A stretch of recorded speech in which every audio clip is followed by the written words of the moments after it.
చేసుకో అని అంటే నీకు నచ్చితే పెళ్లి చేసుకుంటావా? అన్నీ తెలుసుకొని పెళ్లి చేసుకుంటావా? లేదా నీకున్న మనసులో ఉన్న ఏదో కోరిక ఉంటుంది కదా, ఆ కోరికను తీర్చుకోవడానికి వెంటనే తాళి కడతావా? మిగతా జీవితం జీవించడానికి నాకు ఒక మంచి భార్య కావాలి, వెతుకుతావు, నచ్చితే చేసుకుంటావు.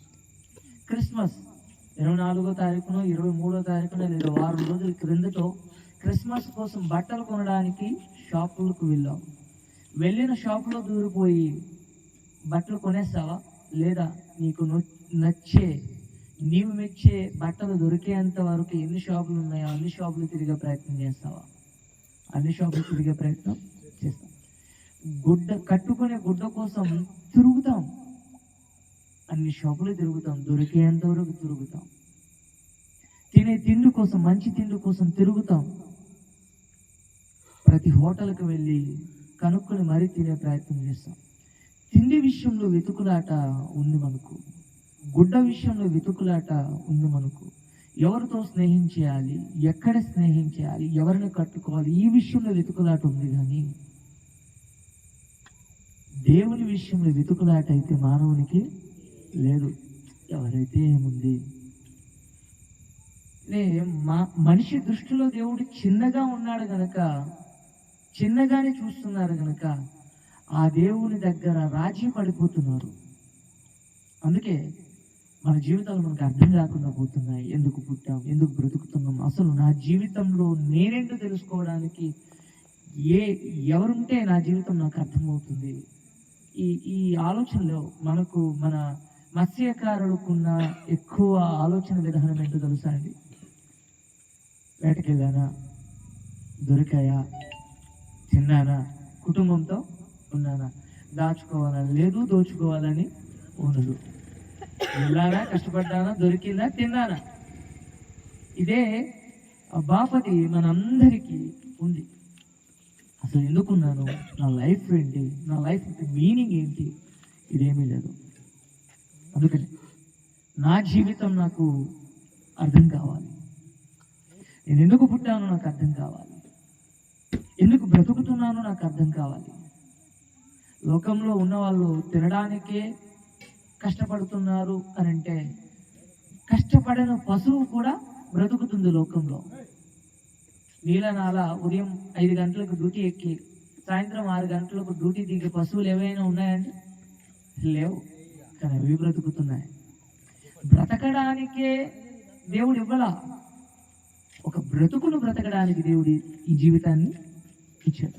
అది అర్థం కావాలి మానవ జాతి. అందుకని జీవితాన్ని ఎలా అర్థం చేసుకోవాలో చిన్న ఎక్స్ప్లెనేషన్ మనకు అర్థం కాదు అన్న విషయం ఈరోజు గ్రహిస్తారని భావిస్తున్నాను. మనం ఏ దృష్టితో చూస్తాము అన్న దాన్ని బట్టి మన జీవితం ఆధారపడి ఉంటుంది. ఏ దృష్టితో, ఏ కోణంతో చూస్తామో అన్నదాన్ని బట్టి మన జీవితం మనకు ఆధారపడి ఉంటుంది.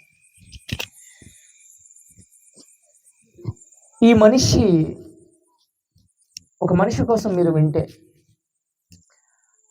ఆ విన్న విషయాన్ని బట్టి ఈ మనిషి ఎలాంటోడే అనే దృష్టి మీలో ఉండిపోతే, ఆ మనిషి మీ ఎడల ఎంత మేలు చేసినా మీరు ఆల్రెడీ ఒకటి అనుకుని ఉన్నారు కనుక అదే దృష్టితో ఆ మనిషిని మీరు చూస్తా వస్తారు. ఉదాహరణకు ఒక విషయం చెప్తా. నిమ్మకాయ, ఇదే మనకు బెస్ట్ ఎగ్జాంపుల్. తీగా ఉంటుందా, పులుపుగా ఉంటుందా? చక్కెర తీగా ఉంటుందా, చేదుగా ఉంటుందా? తెల్లగా ఉంటుందని చెప్పమాకండి, అది అందరికీ తెలుసు.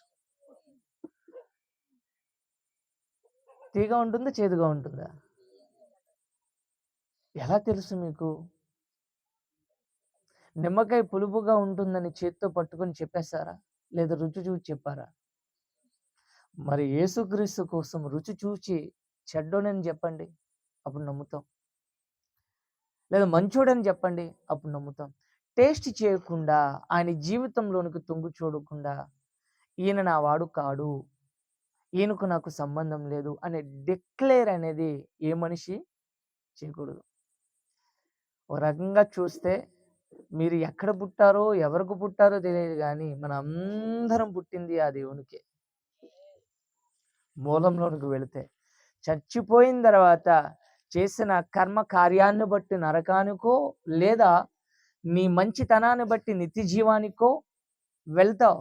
కానీ 2 ప్లేసుల్లో మనం ఖచ్చితంగా ఉండాలి. లేదు నేను పనాల చోట ఉంటాను అని అంటే అక్కడ కుదరదు. వెళ్తే నరకానికైనా పోవాలి, లేదా వెళ్తే పరలోకానికైనా స్వర్గానికైనా వెళ్ళిపోవాలి.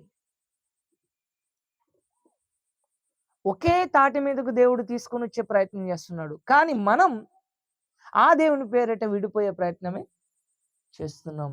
ఇది జీవితం కాదు. ఇది జీవితం కాదు.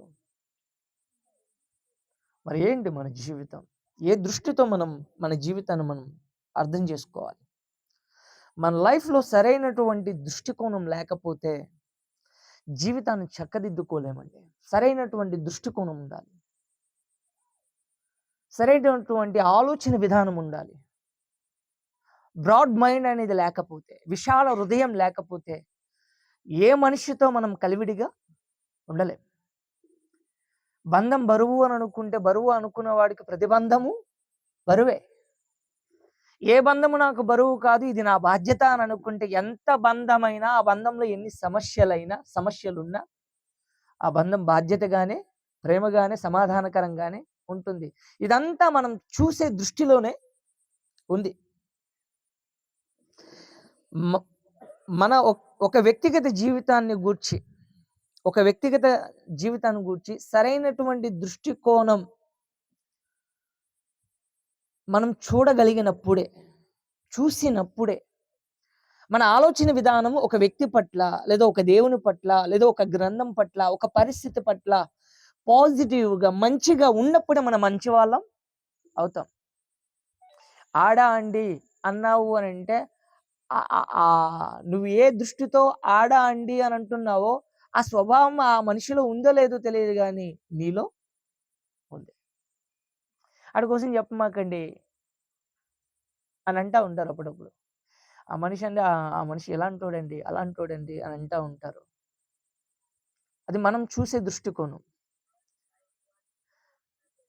బైబిల్ గ్రంథం దీని గురించి ఇలా అంటుంది, నువ్వు ఏ దృష్టితో ఇతరులను చూస్తావో అదే దృష్టితో ఇతరులు నిన్ను కూడా చూస్తావు. నువ్వే మంచివాడు వైపు, నువ్వు ఇతరులు మంచి అని అంటే నువ్వు కూడా మంచివాడవు అవుతావు. లేదు ఇతరులను చెడ్డ అనుకుంటూ పోతే నువ్వు కూడా ఏదో ఒక రోజు చెడ్డవాడుగానే ఉంటావు. ఎందుకు? పచ్చగామలు వచ్చిన వాడికి లోకమంతా పచ్చగానే ఉంటుందట. కంటిలో దూలం ఉన్నప్పుడు ఆ కళ్ళు మసగబారి, ఇదిగో నీ కంటిలో దూలం ఉంది, నీ కంటిలో నలుస్తుంది అప్పుడు అర్థం కావాలి, నలుసు నా కంటిలో ఉంది నిజమే, నలుసు కాదు ఏకంగా దూలమే నీ కంటిలో ఉంది. మంచిగా చూడు, నువ్వు కూడా మంచిగానే ఉంటా, ప్రశాంతంగా ఉంటామని. మనిషిని ఎప్పుడైతే చెడు దృష్టితో చూస్తామో ఆ మనిషి ఎదగడం ఓర్చుకోలేని వాడు ప్రశాంతంగా ఉంటాడా? తనలో తాను నలిగిపోతాడా? ఇతరుల కోసం ఆలోచిస్తే, ఇతరుల ఎదుగుదలను ఓర్చుకోకపోతే, ఇతరుల మీద నింద వేసే ప్రయత్నమే చేస్తే ఇతరులు బాగానే ఉంటారు, కానీ ఆ మనిషి కోసం ఎక్కువగా ఆలోచించి నీ ఆరోగ్యమే అవుతుంది. అందుకనే దేవుడు అన్నమాట, దైవమే దిగొచ్చి చెబుతున్నమాట, నీ లైఫ్ 60 ఏళ్ల జీవిత కాలంలో నీ జీవితం నీ చేతుల్లో ఉంది. దాన్ని సరిగా సద్వినియోగం చేసుకుంటే, సరిగా ఉపయోగించుకుంటే బాగుంటుంది. 24 గంటలే ముఖేష్ అంబానీకి ఉన్నాయి, 24 గంటలు మీ సేటుకున్నాయి, 24 గంటలు మీకు కూడా ఉన్నాయి. ఈ గేర్ మొత్తానికి సేటు ఉన్నారా? మీకు పనిచ్చే సేటు ఉన్నాడా లేదా? ఉన్నాడు. ఆయనకు అదే 24 గంటలు, మీకు అవే 24 గంటలు. అయితే ఆయన ఆస్తిపరంగా అన్ని రకాలుగా ఎదిగాడు, మీరు ఇక్కడే ఉన్నారు. అంటే ఆ 24 గంటలు నువ్వు ఎలా సద్వినియోగం చేసుకుంటున్నావో అది నీ చేతుల్లోనే ఉంది. నీ పిల్లల భవిష్యత్తు దేవుడిచ్చిన ఆ 24 గంటల్లోనే ఉంది. అది కూడా నీ చేతుల్లోనే ఉంది. త్రాగి నాశనం చేసుకుంటాను అనంటే, ఆ 24 గంటలు పోగొట్టుకుంటాను అనంటే, నీ జీవితం కాదు, నీ మీద ఆధారపడ్డ నీ భార్య పిల్లల జీవితం కూడా నాశనం అయిపోద్ది. ఏ దృష్టితో నీ జీవితాన్ని నువ్వు చూస్తున్నావు? ఏ దృష్టి కొలమానంతో నీ జీవితాన్ని నువ్వు చూసే ప్రయత్నం చేస్తున్నావు? నా దృష్టి చెడిపోయింది, అవునా? నరుని దృష్టి చెడిపోయింది. అందుకనే ఇల్లు కట్టినా, పొలాలు కొన్నా ఒక బొమ్మ పెడతారు. ఆ రోజు గడ్డి కట్టి బొమ్మ పెడితే ఈరోజు హీరోయిన్స్ ఫోటోలే బొమ్మగా, దిష్టి బొమ్మలుగా పెట్టేస్తున్నారు. ఎందుకు? నరదృష్టి తగలకూడదు ఇంటికి అని చెప్పి. అంత ప్రమాదమా నరదృష్టి? అంత ప్రమాదమా? నరుని దృష్టి ప్రమాదం కాదు, నరుని బ్రతుకే, ఆలోచన విధానమే, ఊహే ప్రమాదం. అందుకని దేవుడు అంటున్నాడు, నరుని ఊహ ఎల్లప్పుడూ కేవలం చెడ్డది, స్వార్థం వానిలోనే ఉంది. ఉదాహరణకు ఎంత చెడ్డదో మాట్లాడాలి అని అంటే, ఉదాహరణకు నవ్వుకోవడానికి ఒక ఎగ్జాంపుల్ చెప్తా. ఒకరోజు పళ్ళు తవ్వకపోతే రెండో రోజు మన నోటి నుంచి వచ్చేదేంటి? కుక్క ఏ రోజైనా బ్రష్ పట్టుకుందా?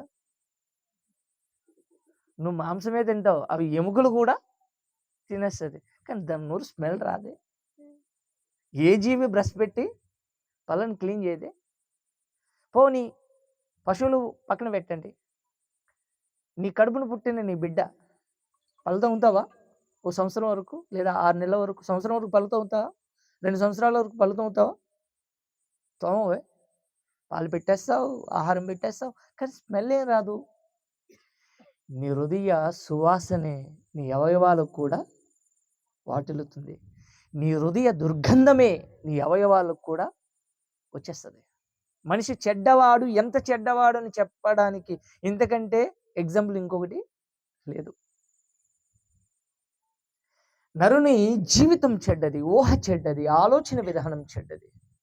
ఈ చెడ్డ దృష్టితో దేన్ని చూసినా చెడుగానే కనిపిస్తుంది, ఆ దేవుణ్ణి చూసినా చెడుగానే కనిపిస్తుంది. అందుకని విభజన అనేది జరిగిపోతుంది. నాది కాదు, మాకు సంబంధించిన వాళ్ళు కాదు అని చెప్పి విడగొట్టేశాం. మనం కులాలుగా విడిపోయాం, మనం మతాలుగా విడిపోయాం, దేవుని కూడా విడగొట్టేశాం. ఒక ప్రశ్న వేస్తాను, టూకీగా చెప్పండి. క్రైస్తవులైన అన్య సహోదరులు ఎవరున్నా టూకీగా ఒక మాట చెప్పండి. దేవుడు రెడ్డి కులానికి సంబంధించిన వాడు అని నేను అంటాను, మీరేమంటారు? దేవుడు ముస్లిం మతానికి సంబంధించిన వాడు, దేవుని మతం ముస్లిం మతం అని నేను అంటాను, మీరేమంటారు? దేవునికి ఎందుకండి మతం? దేవునికి మతం ఉంటుందా చెప్పండి? ఉండదు. దేవునికి కులం ఉంటుందా చెప్పండి? ఉండదు. కులం మనది, మతం మనది, మనిషిది మాత్రమే. దేవునికి ఏది అంటగట్టకూడదండి. మనుషులం, మన పరిధిలో మన విశ్వాసాన్ని, ఇదిగో ఈ దేవుడు, ఆ దేవుడు నిజదేవుడు, ఈ దేవునిగా నేను ఆరాధిస్తున్నాను, ఇదిగో ఆరాధించే ప్రయత్నం చేస్తున్నావు, అంతే తప్ప మనుషులముగా మనం విడిపోవడానికి కాదు ఆ దేవుడు, మనల్ని విడగొట్టడానికి కాదు ఆ దేవుడు ఉన్నది, మనల్ని అందరినీ కలపడానికి. అందుకే మనిషి అని పేరు పెట్టాడు. అదే ఆఫ్రికాలో ఉన్నా, లండన్లో ఉన్నా, ఆస్ట్రేలియాలో ఉన్నా, అమెరికాలో ఉన్నా, ఇండియాలో ఉన్నా మనిషిని మనిషే అంటారు తప్ప వేరొక పేరు మనిషికి పెట్టలేదు. నరుడు అంతే, నారి అంతే. మన జీవితం మంచిగా తయారు చేయడానికి, మన జీవితాన్ని ఒక ఉన్నతమైన అర్థవంతమైన జీవితంగా రూపుదిద్దడానికి దేవుని యొక్క ప్రమేయం జరిగింది. అందుకని ఆ దేవుడు లేకుండా మన జీవితం మనకు అర్థం కాదు. జేకే చెస్టర్టన్ అని ఒక ఇంగ్లీష్ రచయిత, మన సినిమా డైరెక్టర్లు రచయితలు కూడా ఉన్నారు. రాజమౌళి ఎంత ఫేమస్ మన ఇండియాకు, అలాగే వరల్డ్ వైడ్గా ఈ జీకే చెస్టర్స్టన్ అని చెప్పేసి ఒక రచయిత ఉన్నాడు, ఇంగ్లీష్ రచయిత. ఆయన ఒక మాట అన్నాడండి. ఒక మాట అన్నాడు, we cannot see directly, but without cannot see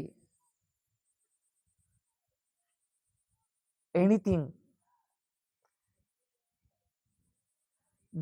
సూర్యుడు లేకుండా మనం సూర్యుడిని నేరుగా మనము చూడలేము. చూస్తారా సూర్యుని నేరుగా మిట్ట మధ్యాహ్నం పూట? చూడగలుగుతారా? చూడలేరు. కానీ ఆ సూర్యుడే ఉదయించకపోతే దేన్ని కూడా చూడలేము. సూర్యుడిని నేరుగా చూడలేము. సూర్యుడు ఉదయించకపోతే ఈ సృష్టిలో ఉన్న దేన్ని కూడా చూడలేము. మరి మన నీతి సూర్యుడెవరు? నీతికి సూర్యుడెవరు? పవిత్రతకు సూర్యుడెవరు? యథార్థతకు సూర్యుడెవడు? మంచితనానికి సూర్యుడెవరు? పరిశుద్ధతకు సూర్యుడెవరు? మంచి అనేది మనిషిలో లేదు, మంచి అనేది దేవునిలో మాత్రమే ఉంది. మంచితనానికి నీతి సూర్యుడెవరు? దేవుడే. ఆ నీతి సూర్యుడు లేకుండా మనము మన జీవితాన్ని చూసుకోలేము. అపార్థాలు ఎక్కువైపోతాయి, పెడార్థాలు ఎక్కువైపోతాయి. జీవితాన్ని సరైన దృక్కోణంలో సరైన రీతిలో నడిపించుకునే పరిస్థితి మన దగ్గర ఉండదు. అందుకనే ఆ దేవునితో మన జీవితాన్ని మనం చూసుకునే ప్రయత్నం చేయాలి. ఆ సూర్యునిలో, ఆ వెలుగులో మన జీవితాన్ని చూసుకునే ప్రయత్నం చేయాలి. What about God? దేవుడు ఏంటి? నాకేమవుతాడు? ఆ దేవునితో నాకే సంబంధం ఉంది? ఆ దేవునితో నాకేం పనుంది? ఆ దేవుడు లేకపోతే నా లైఫ్ ఏంటి? ఆ దేవుడు ఉంటే నా జీవితం ఏంటి? ఇలాంటి ప్రశ్న బ్రతుకున్నప్పుడు మనం వేసుకోవాలండి. చనిపోయిన తర్వాత ప్రతి గ్రంథంలో ఉన్న ఏకైక శబ్దం మేలు చేస్తే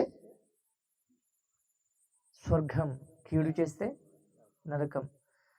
మనం ఏమైనా మంచివారమా, మేలు చేసేవారమా? మన కోసం మనం బ్రతికితే దాన్ని స్వార్థం అంటారు.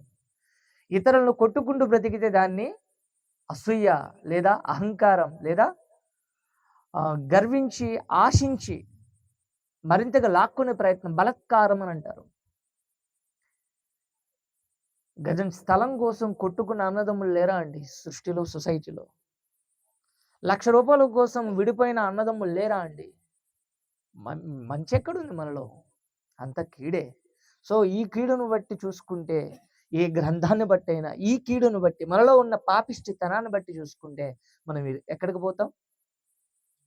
చూసొచ్చారా బ్రదర్ మీరు నరకం అని మీరు అంటారేమో. కష్టం ఇదిగో, నీటిలోకి దిగితే మునిగిపోతాం అని నేను అన్నాను, మీరు అన్నారు. ఎందుకంటే ఆ పనిలోనే ఉంటారు కనుక. చూసొచ్చారా బ్రదర్ మీరు అని అంటే, అవును నేను చూసే వచ్చాను. మీరు మునగలేదే అని నేను అడిగాను అనుకో, మీరేమంటారు? వెంటనే నాకు ఈత వచ్చు. ఈత రానప్పుడు మునిగిపోవాలి కదా మీరు, మునిగిపోతే చచ్చిపోవాలి కదా మీరు. అప్పుడు కదా చచ్చిపోయిన తర్వాత వచ్చి చెప్పాలి కదా మునిగితే చచ్చిపోతామని. అర్థమైందా నా భాష? మునిగితే చచ్చిపోతాము, ఇదిగో నీటిలో మునిగితే మునిగిపోతాము, చచ్చిపోతాము అని ఎవరు చెప్పగలడు? చచ్చిపోయిన వాడే చెప్పగలడు. చచ్చిపోయిన తర్వాత చెప్పే అవకాశం లేదు. ఇదిగో నీటిలో మునిగితే మునిగిపోతాము, మునగకుండా ఉండడానికి నేను ఒకటి నేర్చుకున్నాను. దాని పేరేం పేరు? ఈత. అలాగే లోకంలో ఉన్నది పాపం, లోకంలో ఉన్నది మోసం, లోకంలో ఉన్నది దౌర్జన్యం, లోకంలో ఉన్నది దైవానికి వ్యతిరేకమైన కార్యక్రమం. ఆ పాపిష్టి పనుల నుంచి తప్పించుకుని మంచిగా బ్రతకడం చాలా ఈజీ. కుక్క బ్రతుకుతుంది, నక్క బ్రతుకుతుంది, సృష్టిలో ప్రతి జీవి కూడా బ్రతుకుతుంది. బ్రతకడం చాలా చాలా ఈజీ. 2 కాళ్ళు లేనివాడు అడుక్కునైనా బ్రతికేస్తున్నాడు. బిడ్డలు వదిలేస్తే టాయిలెట్ల దగ్గర క్లీన్ చేస్తూ కూడా ముసలమ్మలు బ్రతికేస్తున్నారు. బ్రతకడం ఈజీ అండి, కానీ మంచిగా బ్రతకడమే కష్టం. ఆ దేవుడు అనుకున్నట్లుగా బ్రతకడమే కష్టం. 60 ఏళ్ళ జీవిత కాలం అనే ఒక ట్యాగ్ లైన్ వేసి, ఒక డెడ్ లైన్ వేసి, ఇదిగో 60 ఏళ్ళ జీవిత కాలంలో నీ జీవితం పవిత్రంగా మంచిగా ఉండాలి అని అంటే నువ్వు ఒకటి నేర్చుకోవాలి. ఏంటి? దేవుని యొక్క తత్వాన్ని నేర్చుకో, దేవుని యొక్క స్వభావాన్ని నేర్చుకో, దేవుని యొక్క వ్యక్తిత్వాన్ని నేర్చుకో, దేవునికున్న మంచి లక్షణాన్ని నేర్చుకో. అది మాత్రమే ఈ లోకంలో నుంచి ఈ లోకంలో మునిగిపోకుండా నిన్ను మంచివాడిగా నిలబెట్టగలదు. అది మాత్రమే ఈ లోకంలో చెడిపోకుండా పడిపోకుండా నేను నిలబెట్టి మంచి మనిషిగా తీర్చిదిద్దగలదు. మీరు అడగొచ్చు, క్రైస్తవులు కూడా తాగుబోతులు చాలా మంది ఉన్నారు కదా అని. వాళ్ళని క్రైస్తవులని ఎవరన్నారు? క్రైస్తవులని పేరు పెట్టుకున్నారంతే. తప్పు చేసేవాడు క్రైస్తవుడు కాడు, తప్పుడు పనులు చేసేవాడు క్రైస్తవుడు కాడు. క్రైస్తవుడు తప్పు చెయ్యడు. ఎందుకు? బైబిల్ చెప్తుంది ఏమని? దేవుని బీజం ఉన్నవాడు పాపము చెయ్యడు, చెయ్యజాలడు, చెయ్యనేరడు. ఇది బైబిల్ చెప్తున్న సత్యం. ఆ లోపం మీరు చూస్తున్నారు. ఆ దేవుని నమ్ముకున్నాడు కదా, మరి ఎందుకు తప్పు చేస్తున్నారంటే మీరు పొరపడ్డారు. దేవుని నమ్ముకున్నామని చెప్పుకుంటున్నారు కానీ ఆ దేవునికి దగ్గరగా వారు లేరు. నిజంగా ఈ దేవుని నమ్మితే, నిజంగా ఈ యేసుక్రీస్తు దగ్గర ఉన్న మంచి లక్షణం మన బ్రతుకులకు వాటిల్లితే లైఫ్ చాలా అద్భుతంగా ఉంటుందండి. ఏమంటాడో తెలుసా ఈ దేవుడు? ఈ దేవుడు మతం మారమని చెప్పడు, మనసు మార్చుకోమనే చెబుతాడు. త్రాగుబోతోడువా? త్రాగి త్రాగి త్రాగి త్రాగి నీ లివర్ పాడైపోయి డాక్టర్ దగ్గరికి వెళ్తే, అమ్మా ఫైనల్ స్టేజ్కి వచ్చింది, త్రాగుడు మానేస్తే బ్రతుకుతాడు, కాదని త్రాగితే చచ్చిపోతాడు అని ఒక వార్నింగ్ ఇస్తే అక్కడ డాక్టర్ చెప్పింది వింటావా వినవా? మరి దేవుడు కూడా చెప్తున్నాడు పరమ వైద్యుడిగా ఏమని? త్రాగుడు మానేయ నాయనా, ఆహారం కాని దాని కొరకు నీ రూకలు ఎందుకు ఖర్చు చేస్తావు? అది నీ కడుపును నింపదు కదా, అది నీ ఆకలిని తీర్చదు కదా. ఏదో బాధ వచ్చిందని, అప్పులు ఎక్కువైపోయాయని చెప్పి ఆ అప్పుల బాధలను మర్చిపోవడానికి నువ్వు త్రాగుడు జోలికి వెళితే అప్పులు పెరుగుతాయా తగ్గుతాయా? పెరుగుతాయి. నువ్వు త్రాగడం వల్ల నీ అప్పు పెరుగుతుందే తప్ప తగ్గదు. మరి అప్పు తగ్గాలి అనంటే దేవుడిచ్చిన కండబలాన్ని, గుండి బలాన్ని, బుద్ధి బలాన్ని, సమయాన్ని గట్టిగా పట్టుకుని దానిని ఎలా తొలగించుకోవాలో దేవుడిచ్చిన ఆరోగ్యంతో కదలాలి, ముందుకు వెళ్ళాలి. అందుకోసమే కదా నీకు నువ్వు నిలబడడానికి ఆయుష్నిచ్చాడు, కండబలాన్ని ఇచ్చాడు, గుండె బలాన్ని ఇచ్చాడు. మనిషి నిలబడగలడు అని చెప్పి ఒక ధైర్యాన్ని కూడా మనిషికి దేవుడు ఇస్తా వస్తాడు. త్రాగుతానండి చెడిపోతావు. నువ్వు చెడిపోవడమే కాదు, ఎవరికో పుట్టింది నీ భార్య, పెళ్లి కాక మునుపు ఒక మనిషికి కూతురు, ఒక ఆమెకు కుమార్తె, ముద్దుల గారాల పట్టిగా ఆ కుటుంబంలో పెరిగింది. నిన్ను నమ్మి నీ చేతుల్లో పెట్టారు ఆ తల్లిదండ్రులు. దేవుడు మిమ్మల్ని నమ్మి బిడ్డలను ఇచ్చారు. త్రాగి త్రాగి త్రాగి త్రాగి ఆరోగ్యం చెడిపోయి చచ్చిపోతే నడి రోడ్డు మీదకి ఎక్కేదెవరు? నిన్ను నమ్ముకున్న వాళ్ళే. ఇదిగో ఆ పరిస్థితి నీ బిడ్డలకు రాకూడదు నాయనా, నీ భార్యకు రాకూడదు నాయనా. కనుక త్రాగుడు మాని ఆ డబ్బులతో ఆరోగ్యానికి సంబంధించిన ఆహారాన్ని తిను. మంచి మాట చెడ్డ మాట డాక్టర్ చెప్తే మంచిది, ఈ క్రీస్తు చెబితే చెడ్డదవుతుందా మాట? వ్యభిచారం చేయొద్దు, ఎయిడ్స్ వస్తుంది. పాపం చేయొద్దు, నీ జీవితాన్ని చెరిపేస్తుంది. మంచిదే కదా.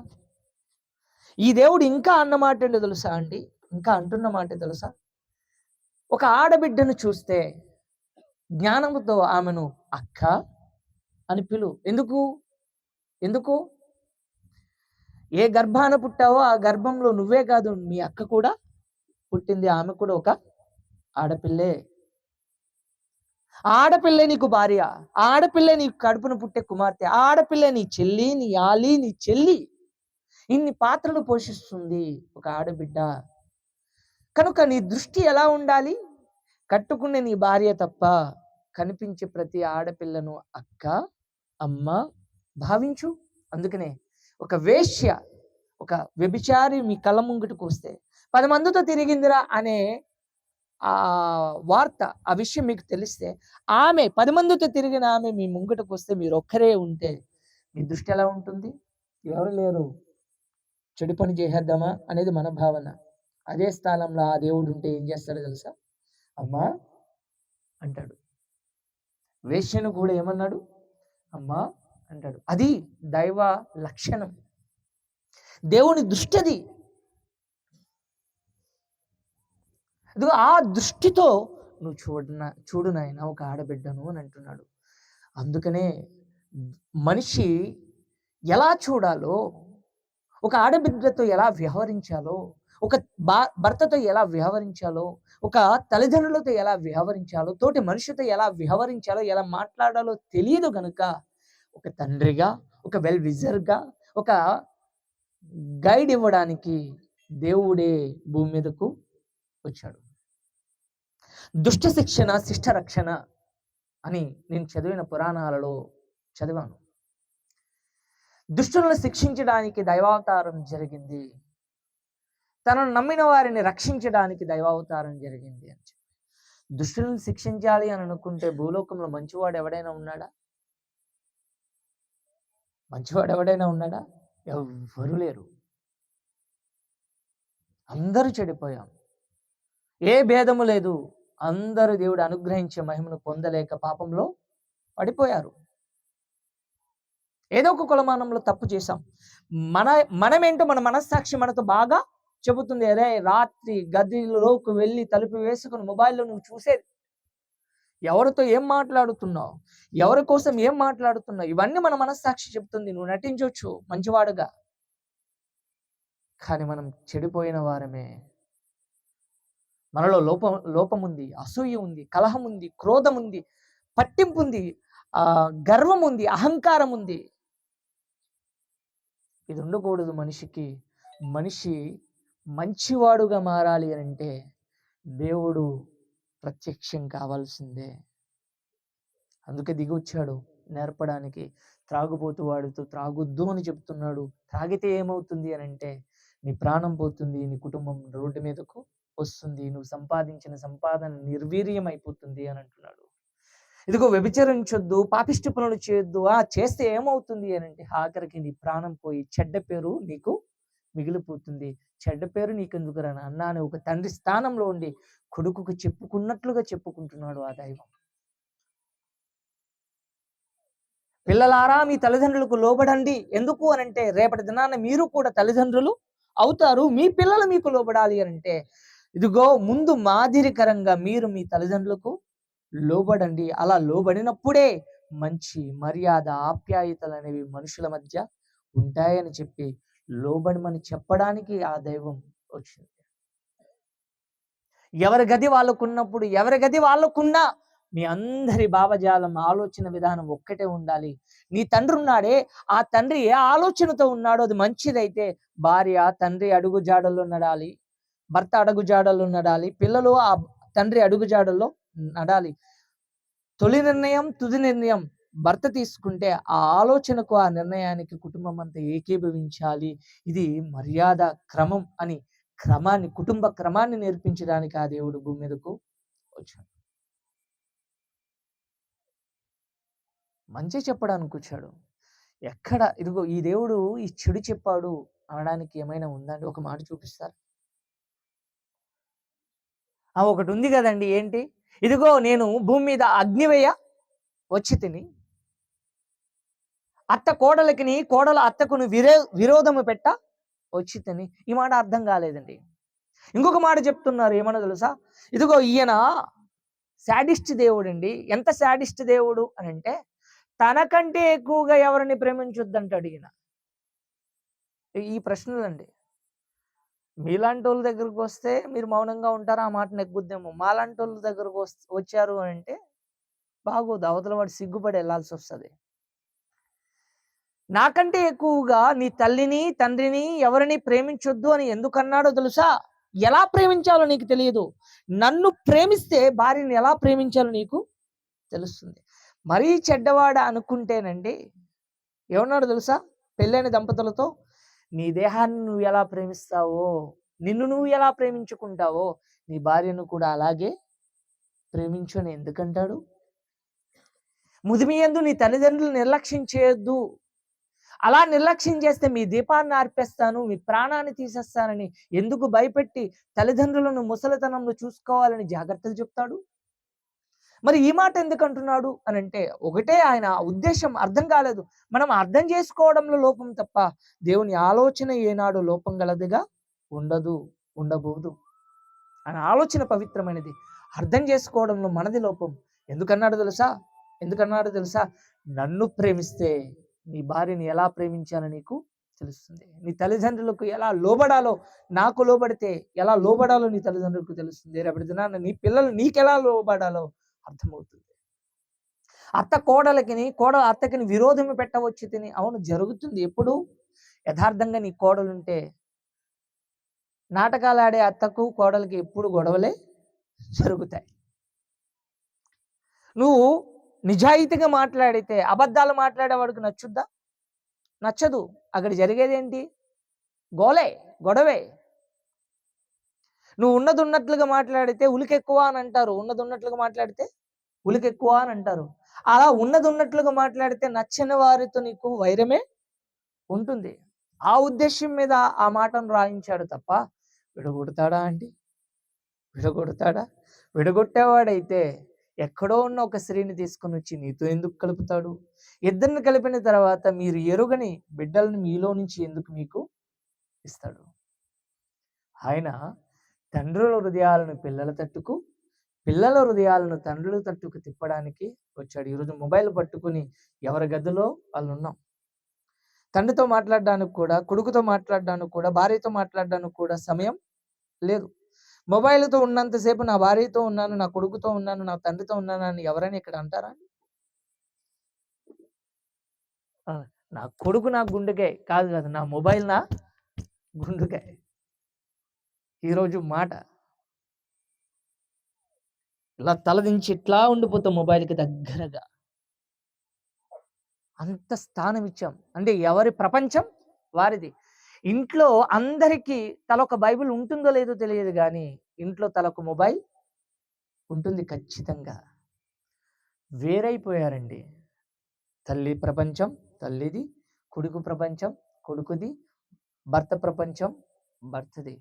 ఇదిగో అదన్నింటిని దూరం చేసి మిమ్మల్ని అందరినీ ఒక్క దగ్గరకు తీసుకుని రావడానికి ప్రయత్నిస్తున్నాడు. ఆయన వస్తువే, దానికి విలువ లేదు. అది విలువ లేనిది. వాడుకున్నంత వరకు ఉంటుంది, దాని యొక్క కాలం అయిపోతే అది వెళ్ళిపోతుంది. మనుషులు ఏ విధంగా మారిపోయారంటే, వస్తువులు ఇది కింద పడింది అనుకోండి, వెంటనే ఏం చేస్తాం? దాన్ని పట్టుకుంటాం.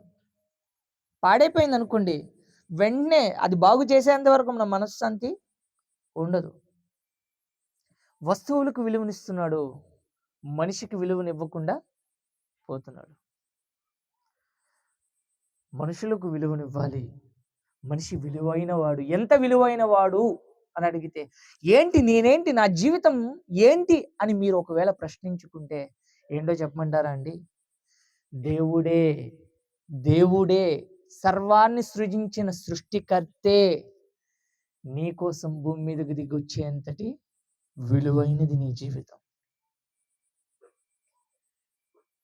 అంత విలువైనది. నీ కోసం దేవుడే ప్రాణం పెట్టేంత విలువైనది. నీ ప్రాణం విలువైనదా? దేవుని ప్రాణం. ఇప్పుడు మొబైల్ విలువైనదా? నీ ప్రాణం విలువైనదా? మొబైల్ విలువైనదా? నీ ప్రాణం విలువైనదా? నీ ప్రాణం విలువైనదా? దేవుని ప్రాణం విలువైనదా? మనందరికీ ఆయునిచ్చేది ఎవరు? ఇంతకాలం బ్రతకాలని నిర్ణయించేది ఎవరు? దేవుడే. అంటే మనకంటే కాలంలో బ్రతికే నీ ప్రాణమే విలువైనదైతే, 60 సంవత్సరాలు బ్రతికే నీ ప్రాణమే విలువైనదైతే, అసలు మరణమే లేని ఆయన ప్రాణం విలువైనది కదా? విలువైనదే. అందుకనే అంతటి విలువైన ప్రాణం నర నరరూపిగా శరీరధారిగా భూమి మీదకు వచ్చి నీ కోసం ప్రాణం పెట్టాలనుకుంది. ఏమనే తెలుసా ఒక మాటలో, నేను మనిషిని ఎంతో ప్రేమిస్తున్నాను అన్నాడు. ఎంతో ప్రేమించాడు కనుకనే ప్రాణం పెట్టడానికి కూడా వెనకాడలేదు. ఇది నీ భార్యను, నీ భర్తను, అయ్యా నా కోసం చచ్చిపోను, నిన్నే చంపేస్తాడు తప్ప తను చచ్చిపోడు. వండే కూరలో ఏదో ఒక విషయం పెట్టి నిన్నే చంపేస్తాడు తప్ప తను చనిపోదు. దొరికిపోతానేమో అని చెప్పేసి ఉడికించి బూడిద చేసి మిక్సీ పెట్టి చెరువులో వేసేస్తాడు తప్ప తను చచ్చిపోడు. కానీ నీ బ్రతుకును సరిచేయడానికి, నీ బ్రతుకును సరిదిద్దడానికి, నిన్ను ఒక గొప్ప స్థాయిలో, గొప్ప స్థితిలో, మంచివాడిగా, యథార్థపరునిగా, ఒక మంచి జీవితం నీకు అందించడానికి దేవుడు భూమి మీదకి వచ్చాడన్న విషయం నీకు తెలుసా? మంచి గుడ్డను వెతుకుతున్నావు, మంచి జీవితాన్ని వెతికితే ఈ మంచి దేవుడు ఖచ్చితంగా మీకు అర్థమవుతాడు. నా లైఫ్ మంచిగా ఉండాలి అని అనుకుంటే ఈ దేవుడు ఖచ్చితంగా నీకు కావాలి. డబ్బు కోసం కాదు. ఈ దేవుడు డబ్బు ఇవ్వడానికి రాలా నీకు. ఈ దేవుడు నీకు ఇల్లు ఇవ్వడానికి రాలా. ఈ దేవుడు నీకు ఒక ఉద్యోగం ఇవ్వడానికి రాలా. ఎందుకు వచ్చాడు ఈ దేవుడు? ఎందుకు వచ్చాడు? ముఖేష్ అంబానీ మీకు తెలుసా? ముఖేష్ అంబానీ రిలయన్స్ అధినేత. ముఖేష్ అంబానీ తెలుసా? ఇండియాలో ముందటి సంవత్సరాల్లో ఇండియాలో మొట్టమొదటి ఆస్తిపరుడే ఈ ముఖేష్ అంబానీ.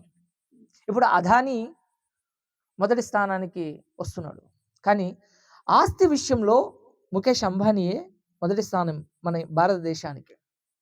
అయితే కొడుకు ఎంగేజ్మెంట్ చేయడానికి ఒక పెద్ద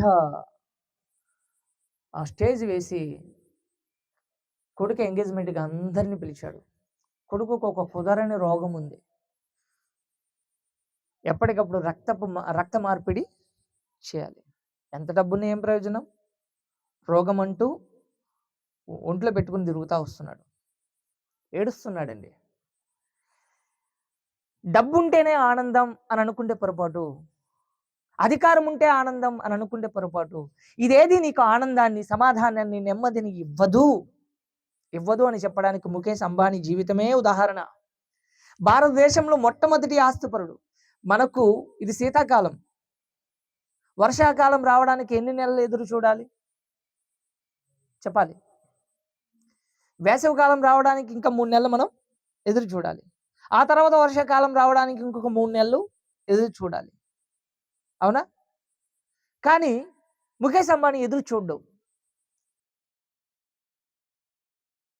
భవనం కట్టాడు, కొన్ని వందల అంతస్తుల ఇల్లు కట్టాడు.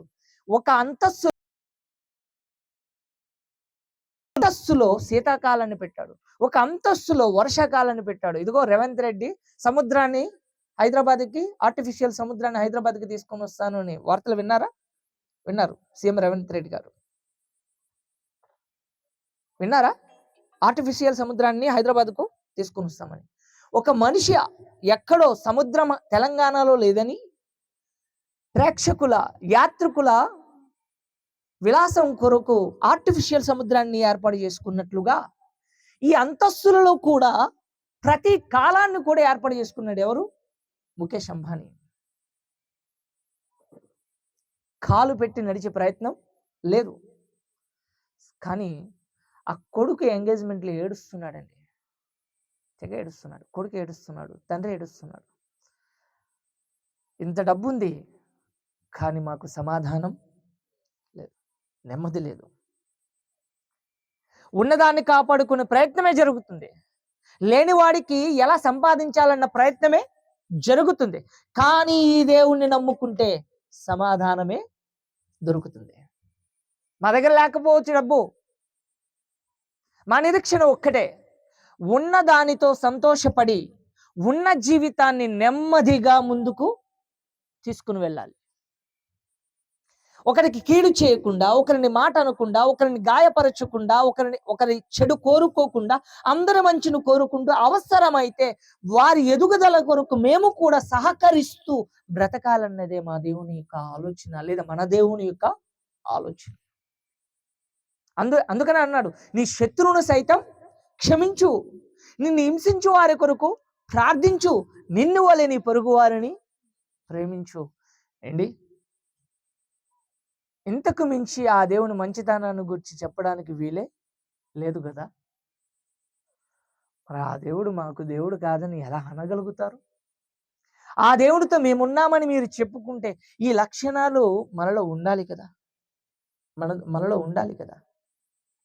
మన జీవితం ఇదిగో ఇలా ఉండాలి, ఈ విధంగా చూడాలనుకున్నాడు ఆయన. అందుకనే ఒక పులికి లేని దేవుని స్వరూపం, ఒక సింహానికి లేదు ఈ దేవుని స్వరూపం. ఒక మనిషికి మాత్రమే దేవుని పోలిక, దేవుని స్వరూపం ఉంది. మాట్లాడగలవు, ఆలోచించగలవు, చూడగలవు, మంచేదో చెడేదో గ్రహించగలవు. ఇది పసుపని, ఇది ఎరుపని గుర్తించగలవు, చెప్పగలవు, స్పందించగలవు, భావించగలవు, అనుభవించగలవు. అన్నీ నీలో పెట్టాడు. ఎందుకు అనంటే ఇవన్నీ ఎవరిలో ఉన్నాయి? దేవునిలో ఉన్నాయి. అందుకనే కోడి బలి, మేక బలి అర్పిస్తా వస్తున్నాం. ఎందుకు? ఆయన తింటాడా? తినడా ఆయన. కానీ నీ భావజాలం ముందు చూడు, ఇదిగో నేను తిన్నాను, నా దేవునితో కూడా సమాధానపడి ఈ బలిని అర్పిస్తున్నానని చెప్పి అర్పిస్తావు. ఈ భావజాలం మనిషికి మాత్రమే ఉంది. అందుకనే అంటున్నాడు, మనిషి మంచివాడుగా ఉండడమే నాకు కావాలి. దానికి మతం అని పేరు పెట్టుకుంటారు, మీ ఇష్టం. కానీ మనిషి అయితే మంచివాడుగా ఉండాలి.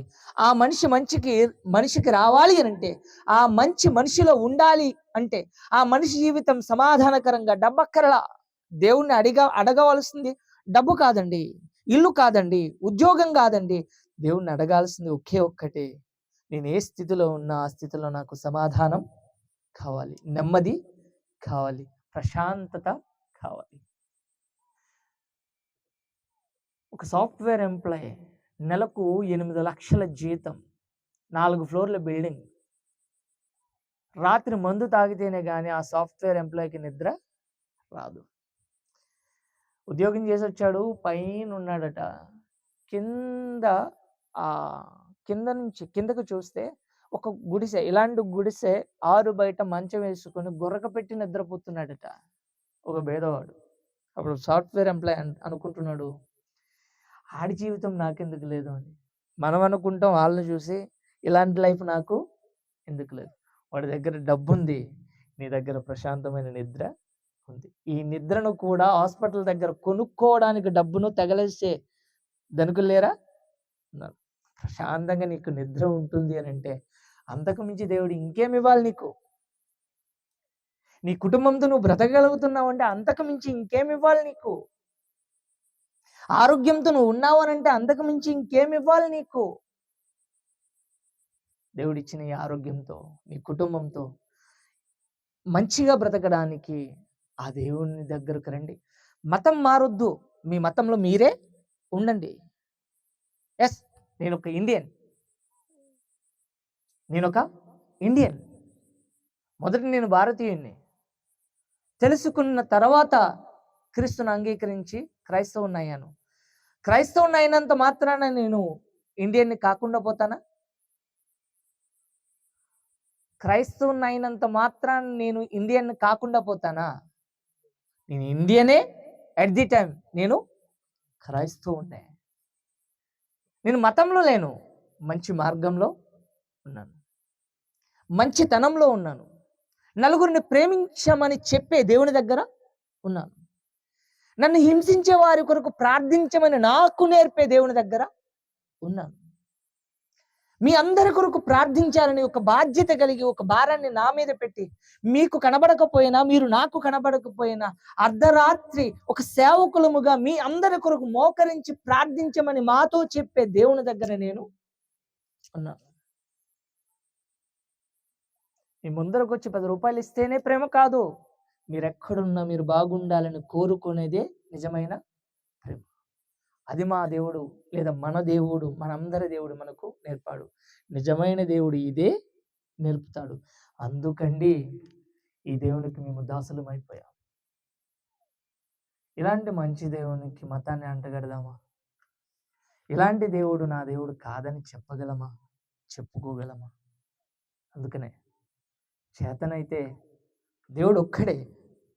ఆ దేవుణ్ణి ఆరాధించడానికి, ఆ దేవుణ్ణి నమ్మడానికి, ఆ దేవునిలో ఉన్న మంచి క్వాలిటీస్, లక్షణాలను మనం తీసుకొని దాని ప్రకారం బ్రతకడానికి